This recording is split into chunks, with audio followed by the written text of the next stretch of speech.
Welcome to the Better Outcomes podcast, where we discuss all things leadership, sales, and communication in Australian business. At Better Outcomes Training, we provide world-class training solutions for businesses who want to arm their teams with cutting-edge skills to lead better, sell better, and enjoy more success, purpose, and profit from the work they do. For a full breakdown of all the courses we offer, visit www.better-outcomes.com.au. There's also a link in the description. Now, on to today's podcast. Enjoy. Hello, everyone. We'll try a better introduction than we did last time. Welcome to the Better Outcomes Training Podcast. I'm your host, Craig. I'm here with Paul Harrison. Paul, how are you? I'm exceedingly well, cuz. Good to have you back in the old postcode, mate. Good to have you back in the old postcode rather than traveling the world with your digital nomad lifestyle, yeah? Oh, yeah. Thank you. It's so good to be back to freezing cold mornings and, God, what's happened to the weather in Melbourne? Oh, mate, it's one of the perks of living here, mate. I tell you, go and spend 18 years in Europe, then you'll know. Then you'll rejoice at every summertime here, mate. Oh, yeah, come on. It's like Cape Town weather, bro. It's like Cape Town weather. There's a bit of a shock to the system getting off a red-eye flight, 6:30 Melbourne Airport, still in a pair of shorts and a shirt. So that was a bit of a bad choice there. But no, it's good to be back. Good to get into it. Got a bit of a tan going on and a bit of hunger. But ready to go, Paulie. Ready to go. Okay. Lots of things. Now today, we get this one a little bit, and it's all around how to progress quicker through your career, or to fast track your career, if you will. So people wanting to know about, I think it's off the back of when we talked about younger people. Yeah. And people are really wanting to get some ideas around this, how to, to get themselves moving down their career path. So, there's a lot to this one, and thinking about it, I think we can touch on everything from a lot of our old favorites, a lot of the foundational work like growth mindset, continuous learning, that learning mindset, staying positive as well, creating good habits, setting goals, things like that, learning from your mistakes, stuff we've touched on in the past, but we'll go over again. But then other stuff as well, like leadership skills, which you'll need, and maybe some mentorship, how to get a good mentor, chasing if you need a mentor, and then onto stuff like building a really good professional network, and then building your own brand as well, your own professional brand, which is something that's probably pretty important as well. So talk me through this one, Paulie. Fast tracking a career or trying to find the economical way, I guess we could say, to getting ahead these days. Where do you want to start with this one? Yeah, well, cuz I think just to define what we mean by fast tracking your career or getting on track with your career or what have you, I think just so we're clear on this, what we mean is how to be able to get to the position you want to be at in a short amount of time as possible. Yeah. So if you are somebody who's new to business, in a new role, you want to move into a leadership position. A lot of my clients are sort of mid-management, but they want to know how they become, how they get to be able to achieve a seat at the table, so to speak, with regards to, maybe they want to get onto the board, maybe they want to be seen as a senior level decision maker. And even my clients, you spoke there about branding, but very often I have people who want to learn how to brand themselves so they're seen really as subject matter experts. And then they can, particularly those people who want to start moving into areas of consultancy, how can they start positioning themselves as experts in what they do? And actually, funny you should say this, but there was a conversation I had this week with a phenomenal client, absolute legend, who he's a young C-suite, so he's in a C-suite position, but he wants to be seen as sort of not just in a C-suite position, but actually as a high-level C-suite decision maker. So not just being capable of his day-to-day job, and then being able to manage a team, which will come with the C-suite, but actually being able to be the person who can make things happen. And very often that comes down to your connections, your approach to certain things, I think is very, very valuable. So what we're effectively looking for here, if I'm clear in what you've stated there, is how do we get to where we want to go as quickly as possible, rather than just trial and error and taking years and hopefully getting there because there's no one else. How to actually earn that seat at the table. Is that what we're talking about, or how to really progress in the career? That's right. Yeah, just to get probably your career path defined first, and then how to make sure you're staying on that career path and sticking with where you want to go and getting there as fast as you can, so that you don't kind of dead end yourself, or end Yeah, up in spots where you can, kind of like a dead end street, and you end up stalemated, so to speak. yeah, So stuff around that. My Obviously, I can only refer to it as a tradie. My career is taking a bit of a turn now, but when I coming through, it was something that my dad said. He always taught me that to think about the next person down the line. So as a carpenter, I had to think about the next person down the line, all the other trades that I was working with. yeah, Obviously, in a house, you've got a lot going on. If you've got sparkies and electricians and plumbers and roofing guys, brickies, cabinet makers, flooring guys, all a lot, right? It's all broken into lots of different pieces. So the more I could think about the next person down the line and make their job easier, the more the team benefited. So nice.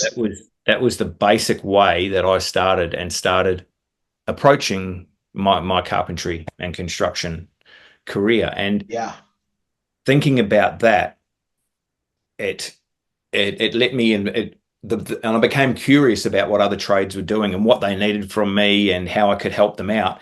And some guys would come on site and say, "Oh my God, you've done all this for me. You've made my yeah, job easy." It's like, yeah, well, that's the game. That's the idea. yeah, So it made it.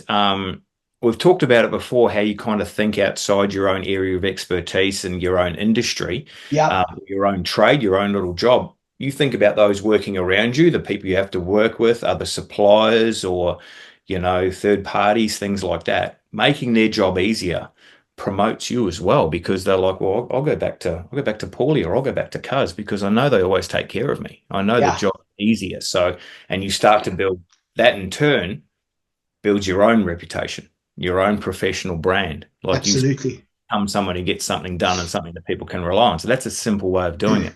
I really like that, cuz I really like it. And I'll tell you, that reminds me of something that I was once told, which I thought was very, very powerful. And it was around the aspect of office politics. Okay. Because, if you work in any kind of environment, Yes. there's always going to be some degree of office politics. And the guidance was given to me is, if you don't want to be involved in office politics, aka you don't want people talking negatively about you, make sure that people see the value that you bring to them, because they are less inclined to talk negatively to you or negatively about you if you allow them to see the value that you bring to them. Okay. Yeah. Now, there's a couple of facets to this, but I think that's the ultimate outcome. And, we spoke about this as far as what is going to propel someone as quickly as possible to where they want to be in their career. And I think if I can boil it down, it's the value you bring. Yeah. If I can sum it up to one thing, what is the value you bring to the table? Because again, unless we have an entitled mindset, this world owes us nothing. But it's what value do you bring? And once you see the value you bring and other people see the value that you bring, that is effectively when you're not going to have as many limitations. You're going to be able to get to where you want to go as quickly as possible. So I think thinking about that value, how can you positively impact other people around you? Like, to your point, think about the Yeah. next person down. People are going to start seeing the value that you bring, and then they want you on their team. There's no two ways about it. That's right. And they want to work with you. They want to keep coming back to you. The amount of times that I couldn't figure out why guys wanted to work with me all the time. Oh, we'll get Cuzzy on. I'm going to go and work with him. And Yeah, it wasn't that I carried them. It was the fact that everything just went easier.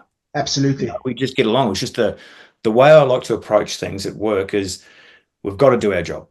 But that doesn't mean we have to just put on blinkers and go flat out at it. You've got to have a good time while you're doing it and try and Absolutely. do it the smartest possible way you can. So, um, And that took years. That's not something that just happens today. That Yeah, took decades of learning and failing and mistakes and all the good stuff. So you talking about value you bring to the table, that's precisely what everyone needs to start growing. And the best way to do that is start off growth mindset, constant learning about, and I don't mean just learning as in books and whatnot, but learning what's going on around you. Look at yeah, the other jobs, the other trades, the other people, the other industries that you're bumping up against constantly in your career, even if it means writing it down. Think about those and how they affect you and how you can positively affect them, help them. And so every interaction with them is that they're seeing the benefits of why they work with you. absolutely. Absolutely. Because that mentality that you take onto site and what made you, had people wanting you on their team, how much different is that mentality to the mentality of it's not my job to do that? It's not my job to go the extra mile, because there will be people listening to this that will have worked with people who've said that, or let's be honest, maybe we've said it before in our lives as well. But if it's like I turn up, I do my job, and that's it, that's one mentality. Now, of course, none of us want to be taken advantage of, and I think that's a fear that a lot of people have. So Yep. because of that, I only do my job and that's it. Yeah, okay, fine. Because anything we do, there's always going to be a reward and there's going to be a cost. The reward is you don't get taken advantage of. You just do what's in your exact perimeter. The cost to that is people start seeing that maybe you're highly inflexible with regards to the work you do, rightly Yep. or wrongly. But it's their impression that very often is going to dictate, how they're going to promote you as well. And people Yep. see things. I think very often we think, oh, senior management doesn't see what goes on. I would argue they very often do see it. Whether they act on it or not, that's a different conversation. That's right. And that I've crashed into this so many times where I've started a new job or um, start on a new site, and within a week or two, I'm getting along well with everyone, doing more than what we're supposed to be doing, and in return, I'm getting more back. I'm going career path faster. Guys come to me with problems. You always get other people standing there, oh, look at him. He's just sucking up the boss's ass, mate, doing Yeah, it. yeah, yeah, yeah, yeah. I've been here 20 years, mate, doing my job. Yeah, What's wrong with that? Well, you're just sour and you're stuck in your ways. You absolutely. don't like anyone. Yeah, That's the, that's not the way I work. I'm not looking for that. I'm not looking for to suck up the boss's ass or however you want to call it. I'm just there, do my job as good as I can, lead up, lead down. Everyone around me has a good time. yeah, Try and help everyone out. You don't want to do that as part of your job, that's fine. Don't do it. I don't mind. I'll do it. yeah. No skin off my nose. That's a realization I think people have to have, is every single action we undertake has a cost, has a reward. If I finish up at 5 and I'm halfway through a job and I finish at 5 and I leave out the door, yep, I get away by 5, cool, whatever. Yeah. Yeah. But there's a cost as well. Now, that cost might be that I have to come back to that project tomorrow, and then I have to build up a momentum to get back in the headspace, which means my efficiency is down. Or maybe I let somebody else down. They can't do their job until I finish my job.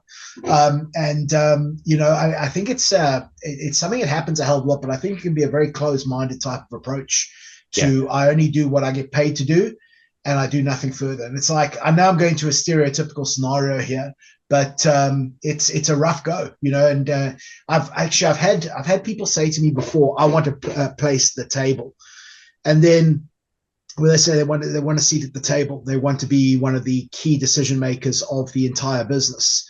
And then all they're talking to me about is what's wrong with the business. And it's just like they're not actually focusing on contributing anything of value. It's just they're being negative about what's going on. And it's just like, you're going to have a real rough go with this. Exactly. Yeah, The but yeah, sorry, go on. No. Well, people like that. That's right. They want to do the minimum, but they want the biggest reward out of it. And, Yeah, and those two don't go hand in hand. And having said that, I am well aware that there's a lot of people out there who are simply using jobs as a fill-in of time. They're using that to further their own career or their side hustle. They're only doing yeah, this for money. I have got no problems at all with that. Yeah. Absolutely no problem at all. I'm not saying you have to go to a job and work your way up the chain. If you're happy going to the job 8 hours a day, 4 hours a day, 2 days a week, whatever it is, Yeah. just so that you've got enough money to do whatever you love to do, and that's perfect. Yeah. I wish I could be like that. That's that to me is the ultimate setup. And if you're happy doing that, more power to you. We're here talking Absolutely. about how to move your way through a career if you want to push your way to the top, or you got some goals. So just to make that clear, I'm not against just showing up to work and doing the work. No problem with Yeah. that. Yeah. And I think but people who take that type of approach probably wouldn't be listening to a podcast of how to get to where you want to go as quickly as possible. I don't know, man. You know, You you got a lot reckon? of charisma going on. You attract things. It could just be about you, bro. It could be watching you. Bro, I said come on to this podcast to make sure you haven't had a drink, okay? You know what I'm saying? Dude, I'm about as sober as I get right now. This is it. Yeah, so that's where I'd start. I'd start growth mindset, along with getting some good goals in place. Yeah, have a think about where you want to go. Like what you just mentioned, I want to have a seat at the table. I want to be at the top of the chain. You know, I want to be the number one or close as I can to get to that. Yeah.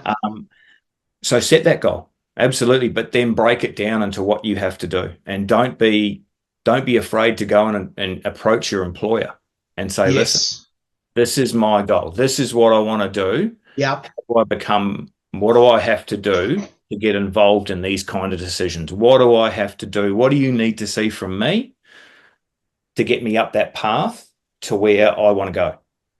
And that'll achieve two things. Number one, it'll let them know precisely what you're after. Yeah. You'll get a good idea too. You'll get a good idea by their response. Yeah. Exactly what they'll need from you. But secondly, also, it might help you to know if you can't do it at that employer. Yes. For whatever reason. You know, there might be a reason why you're never going to get there. You know, a small family-owned, exactly, a small family-owned company. Yeah.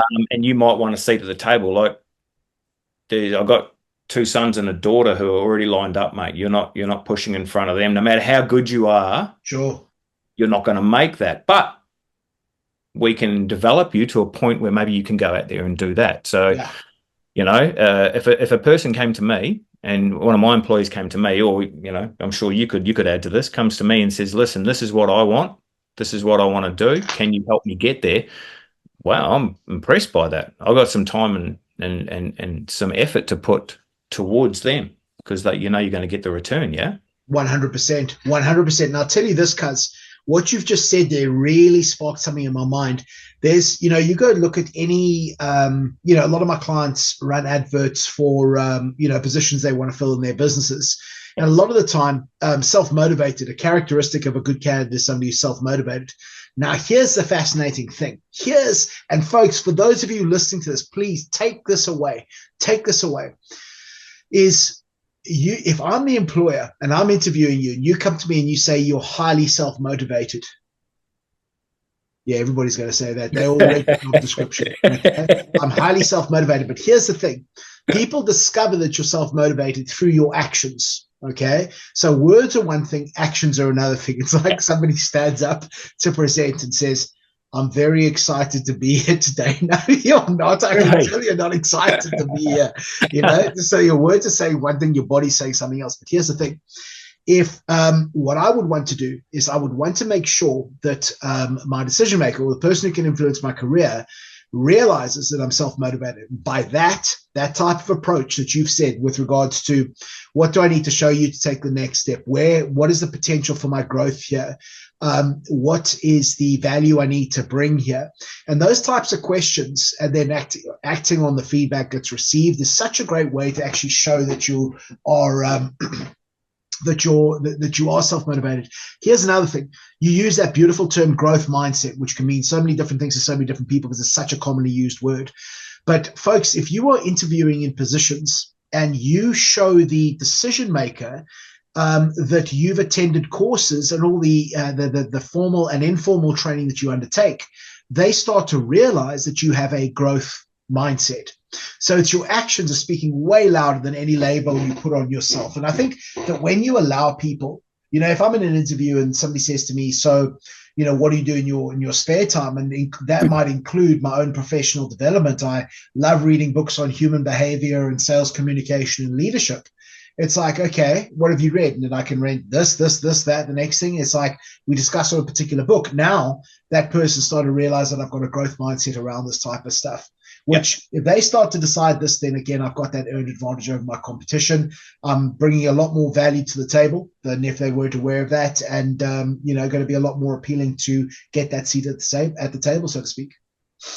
Precisely. And it opens up, I think the other benefit to it, it opens up a dialogue and a conversation around your own career with that particular employer, with the boss. Yeah. So he's well aware, like you're not kept in the dark, he's well aware of where you want to go. Yeah. So either he's looking for opportunities for you or he's worried about people who are going to take you away, other opportunities for you. So, it's going to work both ways. Like this kid's going somewhere, mate. Yeah. Either we comes with us and we take advantage of this and, away we go together, or he's going to skip. So we've got to keep him busy. Absolutely. 100%. And 100%. Hiring from within, a lot of companies, I think, quite like that, especially if you get, especially in the trades, it's good to come through, from the bottom.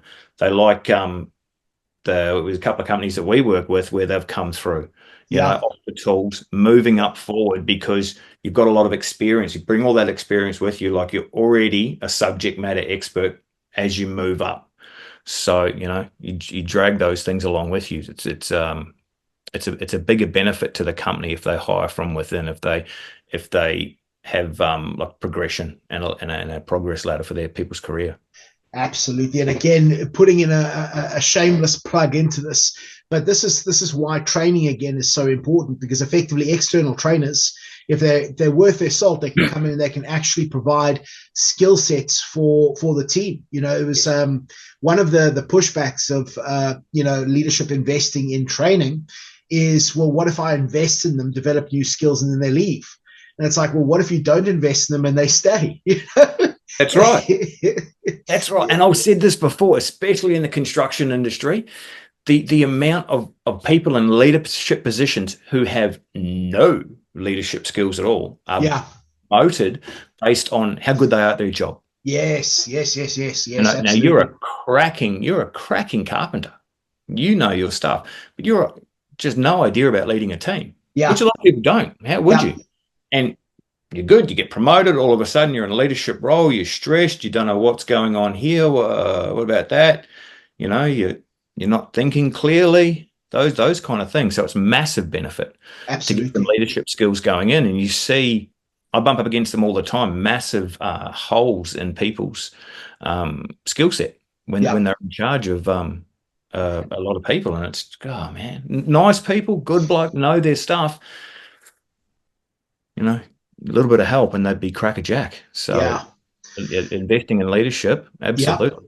And the fascinating thing with that promotion from being a subject matter expert, or to use your terminology there, being a great chippy or great carpenter, and then you put them into a leadership position, I see it the same with selling. You have great salespeople, and then leadership wants to promote a leader from the team, and they just put the highest performing salesperson into the leadership role. And the fact of the matter is, and I'm imagining it's the same on the tools, but if you've got somebody who's absolutely world-class at what they do, why would you want to take them away from what they're the greatest at doing and put into a leadership role? Because as soon as you're in a leadership role, you've got to manage other people. You've got less time actually doing what you're doing. So you've got less time working on the tools. You've got less time on the road selling to clients, which is where your strength is. And I think that is so common. I think it's something that we see. And you think that if somebody's very competent in one area, they'll naturally be competent in leadership. And it's just not the case. It really isn't. And I've seen a lot of very, very, very, very good people get given that mantle of leadership and then become very resentful of the roles they're in because it's just not their wheelhouse. It's not their strength. It's like a great athlete or a rugby player or a footy player or something like that, then being given the captaincy You know, it's like now you've got to manage strategy. You can't just go out and play and be free. You know, you can't Yeah, just go out and do what you're great at doing. But I yeah, think that's right. that halo effect is a big aspect there. You know, people think you're good at what you do. Now let's give you a leadership role. It's like a completely different skill set. You know. Exactly. And that's what I struggled with over the years. Guys had put me in charge of a crew or whatnot. When I first started, the hardest thing was that I love doing that job. And same thing now. Same thing. Well, not now because we just got back from holiday, but before I went to holiday, we had new blokes at work doing my favorite job, and I've got to stop and try and teach them Yeah. do my favorite job. And I'm like, wow, man. So having to, like you said, the best salespeople or maybe the best tradies, they love doing that.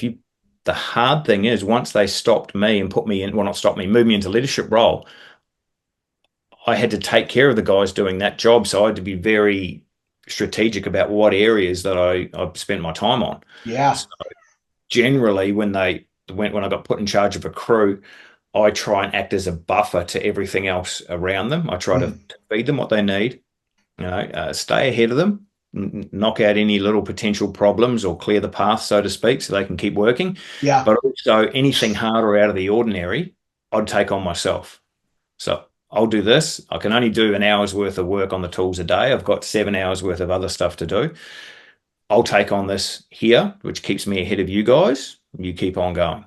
And then, I mean, with the other 7 hours, you've got all the time management skills in them, but you also got people coming to you. You've got meetings, you've got suppliers. There's a lot more to it. So, there's a couple of things there. You're getting off what you like to do, which Yeah. are good. And then you've got all this extra outside pressure and stress coming in. So Yeah. it can be quite daunting. And I understand as well. I mean, I know that there's a lot of people who want to take on leadership roles, and there's actually some people I've consulted with over the last 6 months who've really wanted to take a senior level decision maker role or a leadership role within departments. And I said to them, a couple of them, it's just like, why do you want to do this? You know, why do you actually want to? Because you're a gun at what you do right now. Why do you want to take on a leadership position?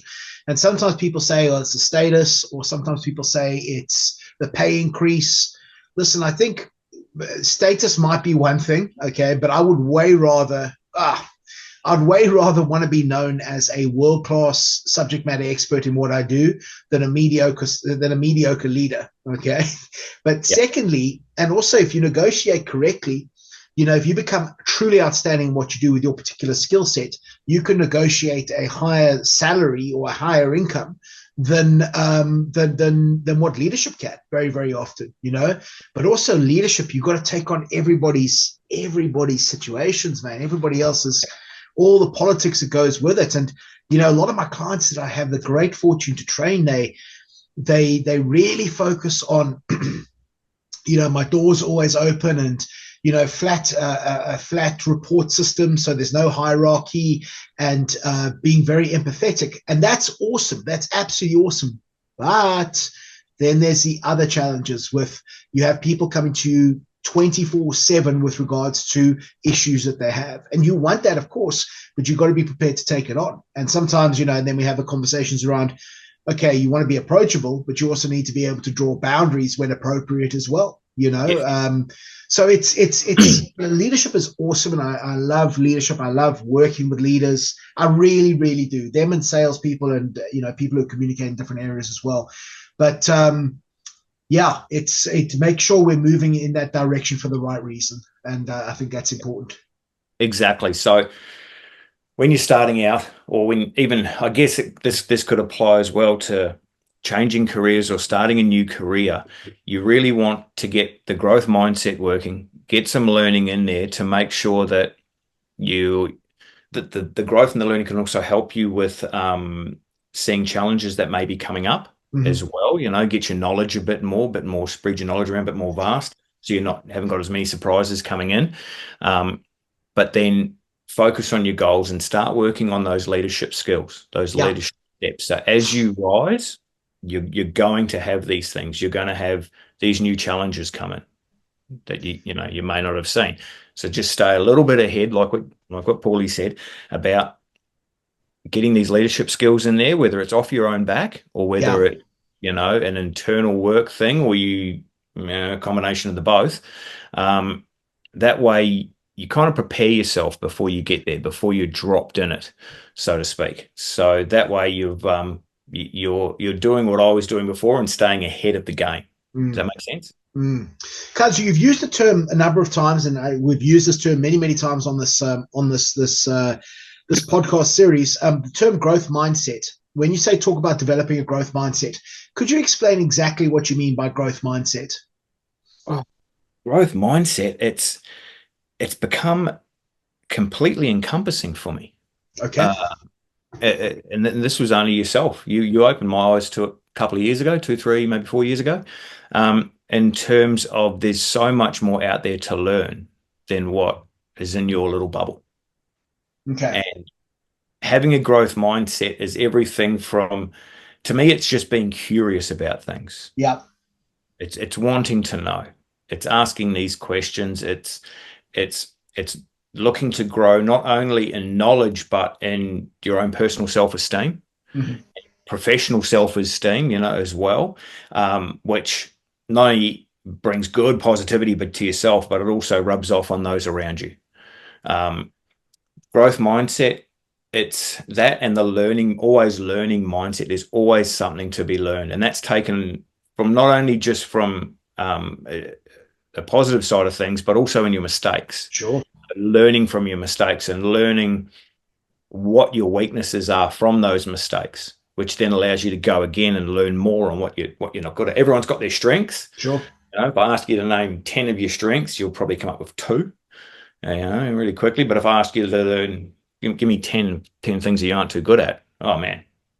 Yeah, so we're negatively wired, our brains. So yeah.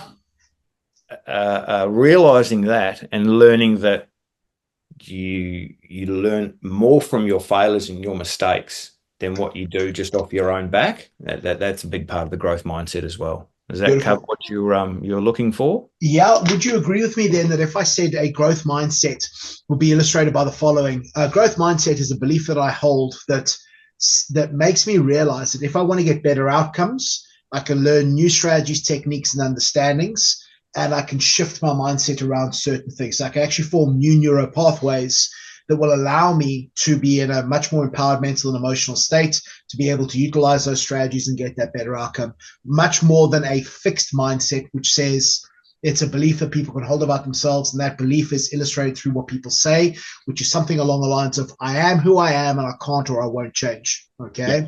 And I think that's the difference between a fixed and a growth mindset.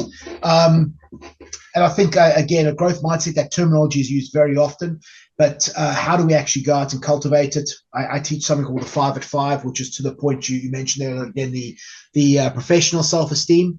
But genuinely being curious. Everybody says they're curious and this and, want to know more about it, but are you committed or are you interested? Because if you're committed, if you want to be world-class at what you do, you have to be committed to an obsessive level almost, Yes. And that's another thing, actually. That's another thing that that certainly has become clear in my mind, is working with people who've confided in me, and rightly or wrongly, they've confided in me to do this because it's not something I will share, because I think they have some concerns of ridicule from time to time. But saying to me that they want to become world-class at what they do, they want to be the best at what they do in Australia, they want to then start taking on or rivaling subject matter experts as some of the best in the world, best known for what they do. And you've got to realize, if you want to be the best in the world at something, and it's an obsession. Let's take sport as an illustration, because sport is something I think most people can, at least, even if they're not fans of sport, they can understand it. If you want to be the best at what you do, you have to be prepared to work to a level of obsession, almost obsession. Because the thing is, particularly if you haven't got genetic predisposition to being great at that, you look at people like Michael Jordan or, Ronda Rousey or, any greats in what they do. It's an obsession. It's not just a way of life. It's an absolute obsession.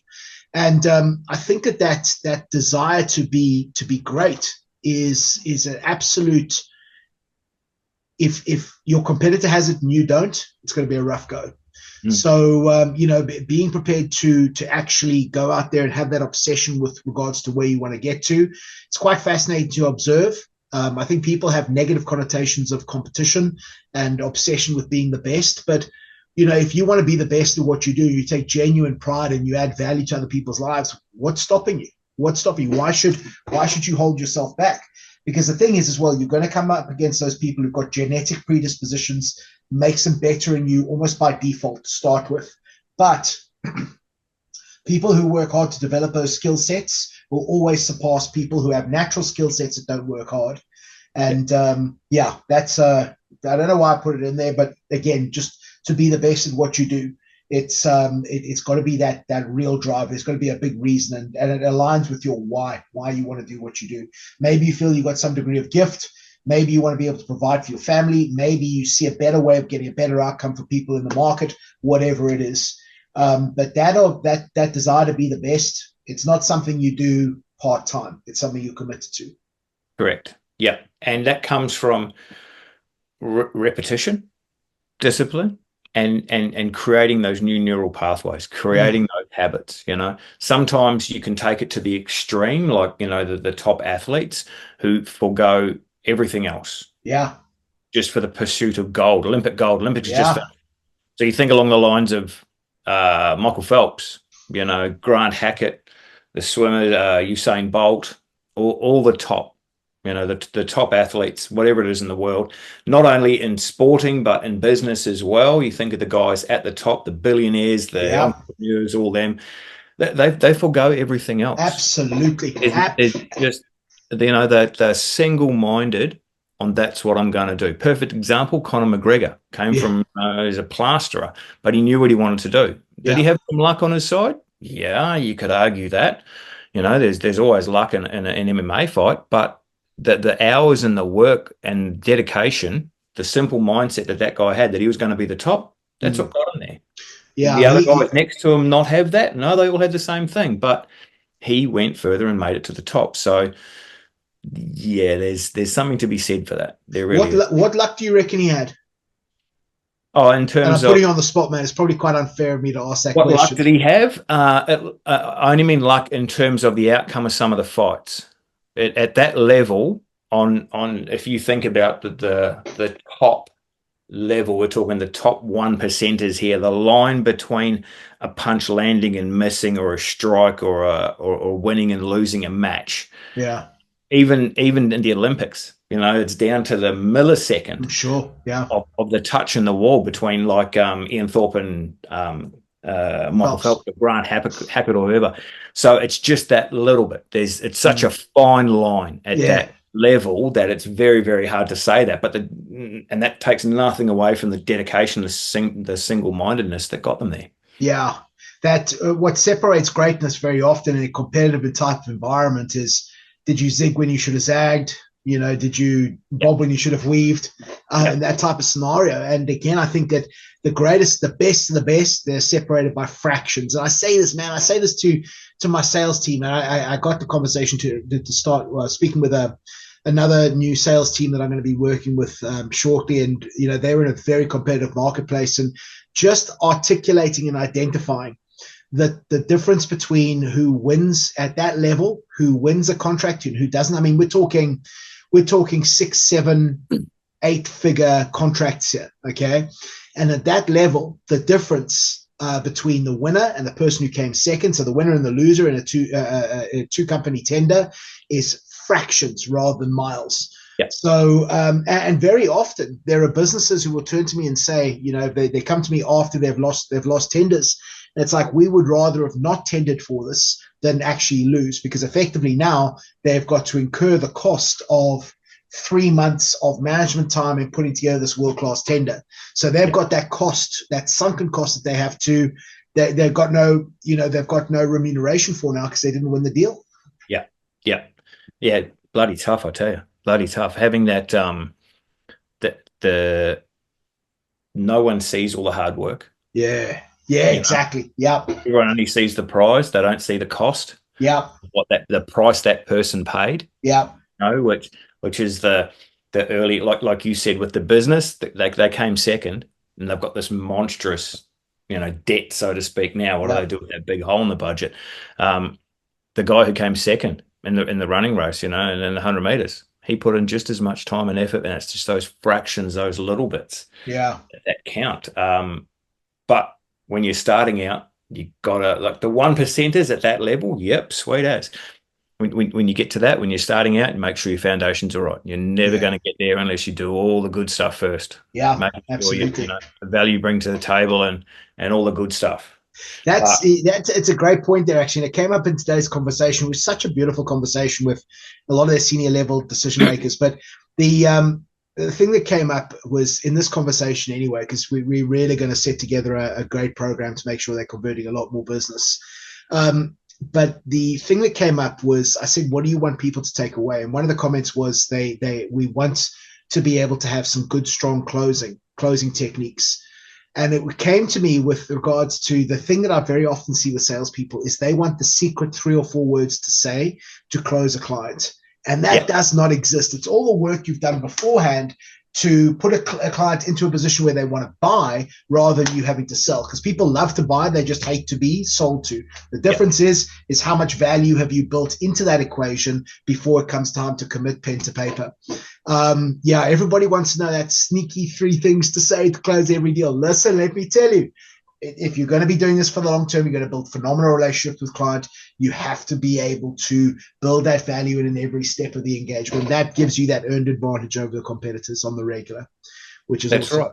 That's right. I mean, there's always flukes out there, yeah, where you someone walks in and you say those magic 3 words to them. Yeah, that's the one-offs, mate. That's the one that jumped in the boat. That's right. There's the other 999 that you've got to work hard and do everything the correct way. So, get your strategies and your techniques right, and you'll be fine. I had there was a gentleman I worked with back in the UK, and he used to have this beautiful saying. He was a phenomenal salesman. And he said to me the one time we went out on a deal and we got the deal straight away. And he turned to me as we were in the taxi leaving, and he goes, how did you think that went, Paul? And I said, oh, it was great. And he goes, let me tell you something now, young man. And I was a young man back at the time. He goes, we don't get paid for the easy ones. We don't get paid for the easy ones. And I thought that's a nice mentality to have. It's like you don't get paid for the easy ones. Only ones you have to battle for. That's what makes it worthwhile. Of course, you do get paid for the ones that jump in the boat as well. But if you have that mentality of the ones that have come easy, I didn't really earn. Okay, I was just at the right place at the right time. Yeah. Let me really focus on how do I build more value and battle for it and get those better outcomes. I agree. Now, while we're on this about leadership, good habits, I guess being consistent as well and making sure you know what you're doing and making sure all those around you are on the same page and, you're showing the benefits to them. That, I would suggest, is something that a lot of people talk about when they talk about brand and they talk about professional brand. Yeah. Or another way of talking it is like your reputation. Yeah. So this is all part of that. This is, a lot of people talk about it, but this is what you're already building as you're doing that. Your own personal brand and a professional brand. Yeah. You can incorporate them both. So, and that'll also lead into building a professional network. All kind of tied in the way I look at it. It's all the same way. You have to approach this as a holistic view to where you're going to go. So slowly making sure that you're doing the right thing. You're making sure others are benefiting from the work you're putting in. That's effectively creating a brand or reputation for yourself amongst others that they know they can come to you. They want you on their team. Yeah. He gets things done. If no one else will do it, he'll do it. He'll make sure it's done. That's what we want on the team. We want other people, other members and leaders making sure that we're taken care of. And they're always looking out for each other. So would you agree with that? It's all aiming in the right direction? Yeah, I think definitely, mate. I think that term brand, this is one of these terms that can be defined in so many different ways, but I think brand, particularly professionally, is going to be people's impression of you. So I think that would be, if I could boil it down to the most basic essence, it's people's impression of you. That's your brand. And funny you should say this, Cuz, but as you know, I run a program called the Sales Success Incubator, which is online B2B sales coaching. Yeah. And the topic we did today was how to actually use LinkedIn to start building some red hot leads. Okay. So what we approached on that was firstly identifying your target audience, very important, and exactly how to specify what your target audience is and their particular problems and who you want to speak to, et cetera, et cetera, et cetera.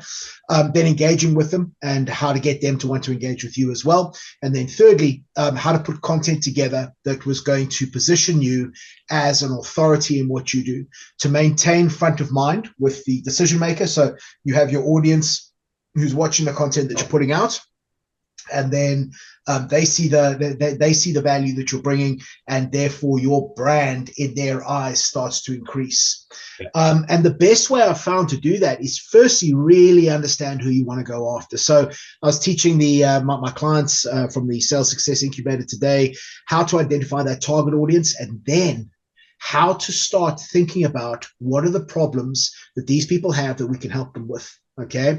And so we can start putting content together to hopefully solve those problems that keep your prospective clients up at night. And here's a little observation here. Where I see a lot of people going very wrong, and believe it or not, I see a lot of people in marketing doing this very, very poorly. But very often, when people are putting content together to try and build their brand, be it from marketing or be it from the individual who just wants to promote himself, somebody like myself who's got a team that I outsource things to as well, and some relationships where we do business together, is very often I see people who are talking about what they do, which is very different to talking about solving problems of your decision maker. So if I can think of my decision maker and I'm thinking about what are the problems that this person has to deal with, and then I can address those issues in videos, podcasts, webinars, written articles, memes, all of these different things, then I'm going to be received a lot better by that target audience. If I'm just talking about what I do, then there can very often be a disconnect. And I think it's the same as me. If I want to become a world-class communicator, I meet my target audience at their view of the world. Everybody else is just talking from their point of view. Okay. So if I want to be able to build a brand, I have to know what's going on with the decision makers that I want to relate to. I want to know what's going on, what's keeping them up at night, and then I'm going to talk about potential solutions to those problems. Okay. And it's not in your face marketing. It is stuff I'm just putting out and they discover it. Okay. They discover it. Now, I'll give you an example of this. What I'm looking to do is, I understand that with a lot of the teams that I train, confidence is a big thing. We've spoken about imposter syndrome. We've spoken about low professional self-esteem. We've spoken about battling with confidence. If I can write out 3 steps to feel a lot more confident in difficult negotiations, that is talking to somebody's problem. Does that resonate, Cuz? Absolutely. Now, that's a very different piece of information I'm putting out than me just saying I teach people how to negotiate well. It's like, no, talk to me about my problems that are keeping me up at night. If you can do that, you're going to hold my attention. If you just want to tell me how great you are, I'm not interested. Okay, I'm really not. I have other priorities I need to deal with.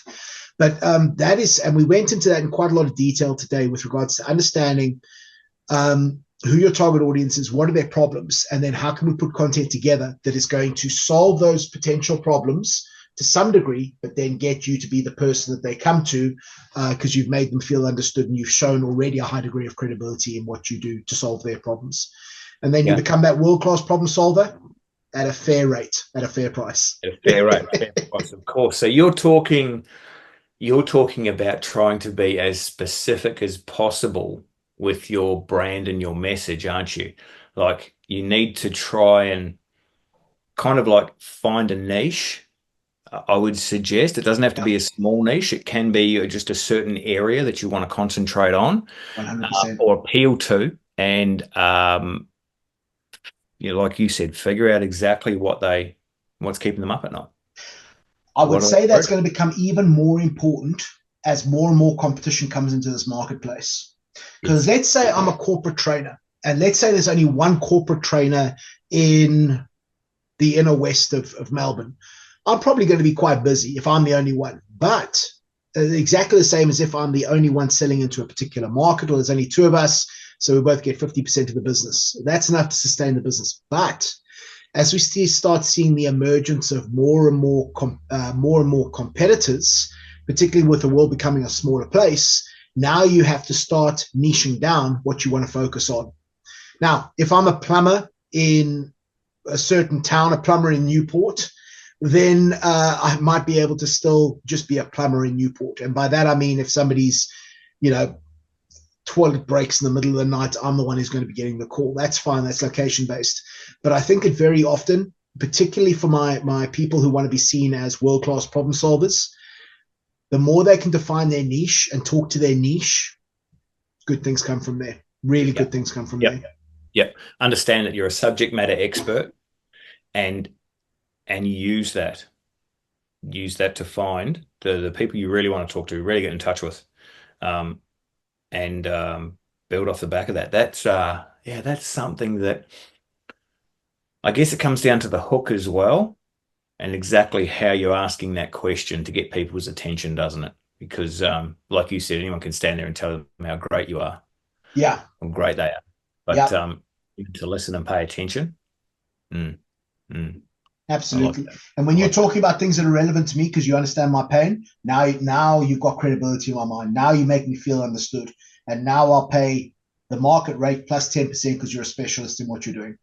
Exactly. And making sure that you stay on topic as well, on message. Like sometimes people get a bit confused, or not confused, I won't say it like that. People send out confusing messages. Like they build a brand around one certain subject. Yeah. Then all of a sudden they start sending out messages and adverts that aren't quite around there. So, trying to keep it within what you do is also quite important, I think, to make sure that you stay on track with your message and your brand. Yeah, absolutely. And I mean, people might say to me, well, Paul, that's fine, but you're not very niche because you deal with communications, leadership, and selling. And I would agree with that to a degree. I would agree with that as well. But my focus is very much on being able to create behavioral change rather than just information exchange. Yep. So I think that's where I try to really set my stall out to create mindset shifts for people, which means we create behavioral change rather than just information exchange. And the thing is, leadership, sales, and communication, it's all communication based anyway. So there'll be a lot of crossover there as well. A lot of influence and persuasion, and obviously confidence aspects there as well. Yes. Now, building this professional network as you move through, that's something that we get asked a lot about. And I think this comes off the back of your own brand and your own reputation. And how you're treating yourself and others. But it's also possible to go out and find these, the new network connections that you want, the professional connections. And that may even lead to a discussion around mentoring as well, that we've touched on mentoring quite a bit in the past, but we could lead into that. So building a professional network, Paulie. I don't think a professional network needs to just be in your own industry. I think having a lot of or having people outside of your industry, having quite a widespread network will help, because it gives you more worldly view, especially on certain topics. So is that something you try and impress on people, to try and look outside their industries as well? Or do you want to try and keep it like the message? Do you want to try and keep it specific and niche? What are your thoughts on this one? Yeah, I think because this goes off the back of what we spoke about last week with regards to building a community of people, because we spoke about this to some degree. My broadest comment on this is going to be, it depends. It really depends on what outcome people want to achieve. Now, I'll give you an example. There's an RTO, registered training organization, I do a lot of work with, and I spoke to one of their BDMs, their business development execs, yesterday, and she was at a HR convention. So she sells training, and she was at an HR convention.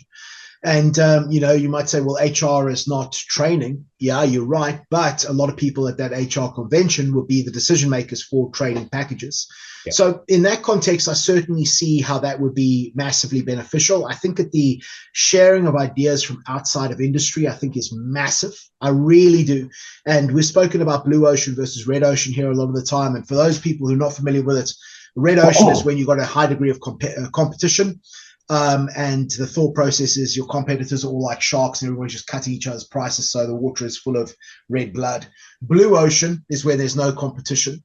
And that's where a lot of people want to get to. They want to create a product or offering, find an established market, and sell to that particular market. An example of this, maybe it's probably not the best example, was the taxi industry before Uber. That was a very red ocean market.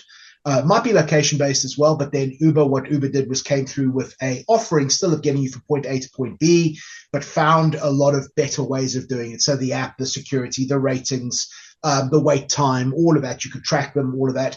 But effectively what happens is the best way, one of the key steps, in my opinion, to go to the blue ocean is you have to understand the pros and cons of your current industry, but also then look outside your own industry and see what other industries are doing, because very often they're achieving particular outcomes that you want to achieve as well, but they're dealing with it in a certainly different way to what you're dealing with it. And the example of that was potentially bringing in an app. Now, I think there might be some taxi firms that had apps as well, but certainly not the small local ones.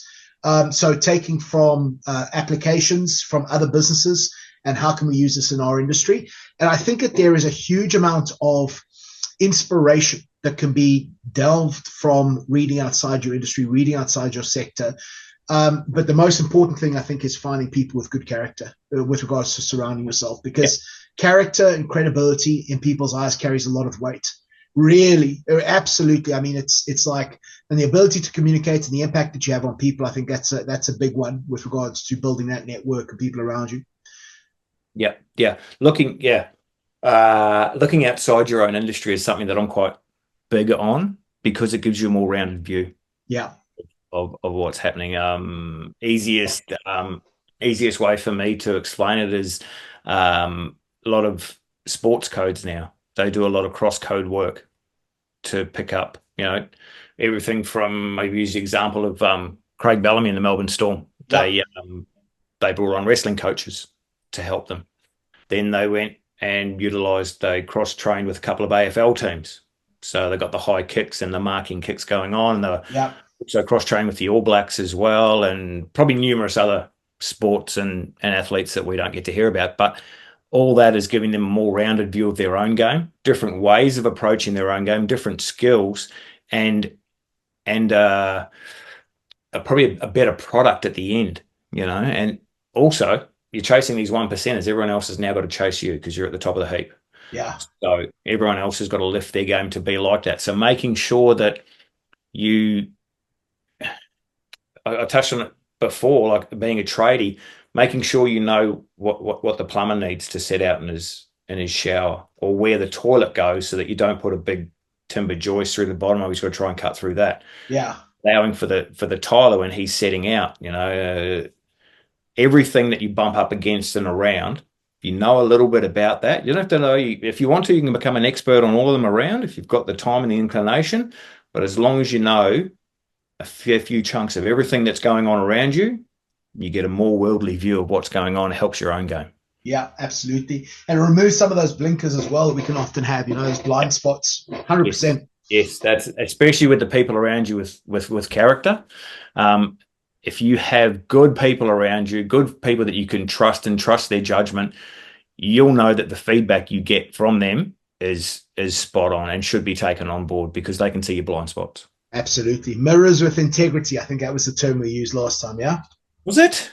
Mirrors with integrity. People of good character who are going to give you a good reflection of yourself. When I say a good reflection, I mean an unbiased reflection. Yes. How they actually see it. Yes, that's right. That's right. And then I suppose we lead into mentorship, finding a mentor if that's where we need to be. We spoke about this at length a little while ago, in terms of how to approach and what to expect from a mentor. It doesn't mean you have to go out and work for one. It doesn't mean you have to, what they call it, not a traineeship, Apprenticeship. Like apprenticeship. You don't have to do that, but I mean, there's people at the top of every heap who are all over social media, who have their own books. You can learn from them without following them around and becoming a stalker. Yeah. Actually having to go and work for them for free or ask them for their time. There's a lot of work that you can do, a lot of mentorship that you could pick up online. Yeah. Or with which comes back to your growth mindset with learning. If you're the top sale, if you want to become top at sales and marketing in your firm, look at Alex Hormozy. Yeah. Learn from him. If you need to get better at negotiation, or you wanna learn more about communication and whatnot, maybe you look at Chris Voss. If you want to talk about habit forming, is it Adam Grant? I think it's Adam Grant. You have a look No, at him. it's Talks about Atomic Habits. atomic habits. It's not Adam Grant. Not It's Adam Grant. James Clear. James James Clear. Clear. James. we got So, we got the personal development word bingo going on here, mate. that's it. See, growth mindset. But getting a mentor is great if you can find someone a couple of levels above you who's willing to show you the ropes and drag you through. That's ideal. But also look a bit further afield as well. Don't just keep it. Don't just think you have to be around the person all the time. Good if you can pick them up, but remembering that their time will be precious as well. Yeah. So here's another little insight. It could be a top tip for people listening. If they got this far into this, it's going to be a top tip for them. Something that concerns me. I don't know what concerns me. There's a very good friend of mine who works in this particular area, but she works in the over 55s recruitment. So she's based in the UK. nearly me. Nearly another 10 years, mate. Another 10 years. She works in a particular sector where their focus is getting people over 55 into occupation, into jobs.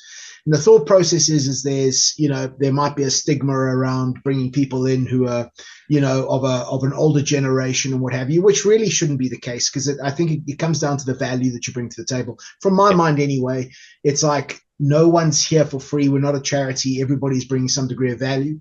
But the thing is you can think about this, that people who've been in an industry for a long time and now have retired, and people who've got to very good positions.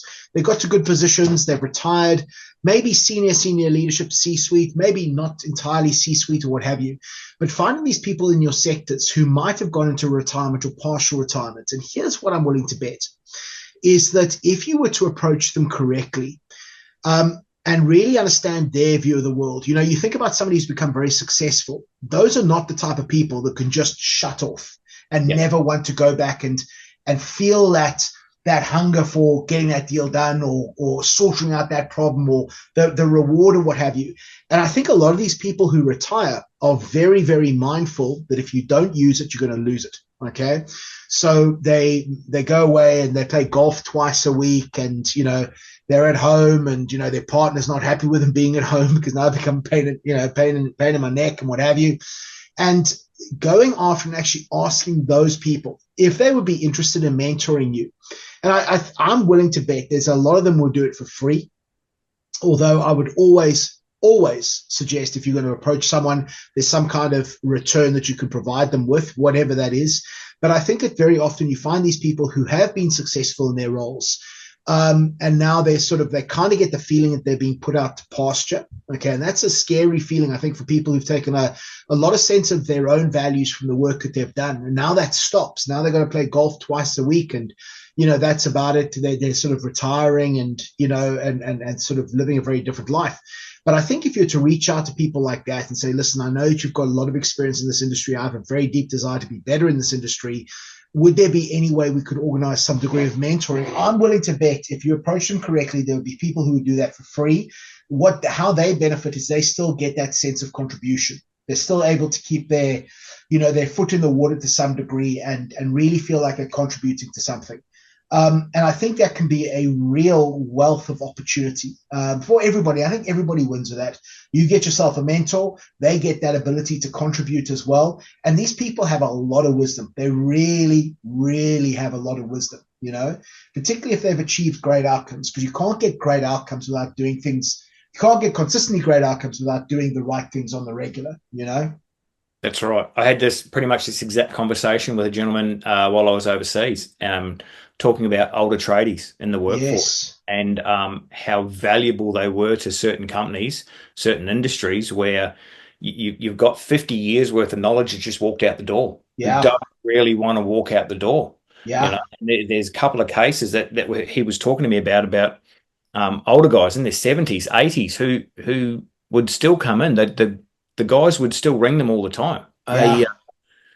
have you know what happens here? Yeah, I'll come in tomorrow and show you how to do it. And Yeah. they're happy to do it. You know, they're always happy to come back in. And the company, they kept them on as a consultant for a little while, you know, Yeah. just on whatever, however that worked. But the old boys were happy. They were wrapped because they were helping the younger guys. The pressure was off them, so they didn't have to turn up every day. Absolutely. They could go and get their golf in, but the phone was always on. The boys would text them. They'd drop in once a week for a coffee or whatever and just give that little bit back. So, I think that's such an awesome idea, man. I really do. And it gives people a sense of purpose, because I think without a sense of purpose, yeah. people give up on life and die, man. It's like, Yeah. Yeah. honestly, and it's something I wrestle with from time to time. I mean, being a single guy and no family that I'm sort of responsible for or anything like that, it allows me to do a lot of things, but it's also, where do you take your sense of purpose from? And I think a lot of the time my sense of purpose comes from the work I do, and that's why I don't think I'll never quit. I'll never finish up. I'll never retire. Might take semi-retirement. I might work 2 days a week instead of 3 days a week or 4 days a week or what have you. Why not? But the amount of joy that I think people can get from the work they do, and especially when it's contribution to other people, man, I don't think there's too much better than that. I really don't. No, you're right. And the amount of stories that I've heard over the years of older guys who have finally retired, they've got nothing to do with that time. And it's like what you said, if they don't use it, they're going to lose it. And Absolutely. it's a pretty sharp downhill. Yeah. Next thing, you're in the pub 4 times a week, man. Yeah. And it's a mental stimulation as well. Exactly. Yeah. So, um, there's a fair bit to this one, and we could carry on for a while, couldn't we? We certainly could, cuz. Jeez. But I'm hoping that helps a few people with their career path. As always, we're open for questions. If you've got any questions, throw them at us.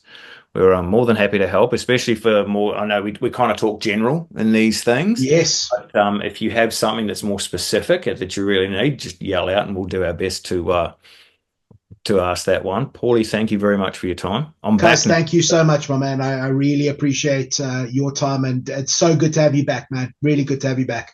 No, you might not be saying that tomorrow night when I get you on the mat. But we'll see. I managed to last it. Put on a couple of extra kegs while I was away for side control. Yeah. I can hold the boys down, but I'm carrying so many injuries at the moment, mate. But what the hell, let's do it. He's backing out already, people. He's making excuses. So, I'll catch that tab, bro. Don't you worry. Appreciate everyone's feedback and views and subscribing. Absolutely. I really like it. It's good. And we will see you next week with some more interesting topics. Might even have one about Paulie, I think. I think it's about time you hit the headlines, mate. Yeah, well, we'll see how we go with that, eh? Let's debate that one over a scrambled egg, mate. Might not make the censorship, eh?